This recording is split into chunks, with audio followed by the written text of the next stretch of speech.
Aujourd'hui, je fais cette vidéo, je suis pas maquillée, j'ai des cernes de dingue, mais c'est ok parce qu'en fait, c'est une vidéo où je veux me montrer telle que je suis dans la situation actuelle. Je reconnais, j'ai replongé, oui, il y a des moments où ça peut arriver et c'est ok.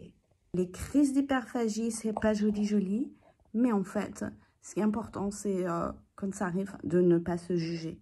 J'ai un passé où j'ai eu beaucoup de crises d'hyperphagie pour gérer du stress, des émotions, de la fatigue, de la contrariété. Enfin, il y avait... Toutes les raisons étaient bonnes pour me suralimenter. Et j'ai appris à commencer à réguler ça, à gérer ça. Aujourd'hui, ça va mieux, mais il n'empêche que quand on rentre dans ce système de fonctionnement, qui est malgré tout un comportement addictif, on n'est jamais à l'abri de replonger. Il y a toujours encore des moments où je peux avoir tendance à faire encore des crises. Là, j'observe qu'en ce moment, j'ai une grande fatigue, pas mal de stress. Eh ben, j'ai tendance encore à compenser avec de l'alimentation. C'est pas une fatalité. L'important, c'est d'en prendre conscience.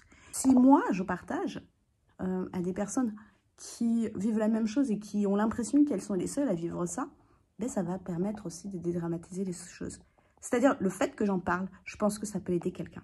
Et c'est important d'apprendre à reconnaître le réel besoin qu'il y a derrière cette envie de se suralimenter. Au final, on se suralimente, on peut se faire du mal parce que c'est une mauvaise réponse à un réel besoin.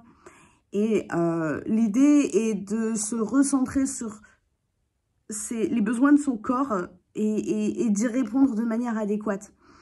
Donc, c'est pour ça que c'est important de s'observer pour pouvoir identifier les moments où on part un peu à la dérive et puis recadrer les choses et surtout ne pas se blâmer.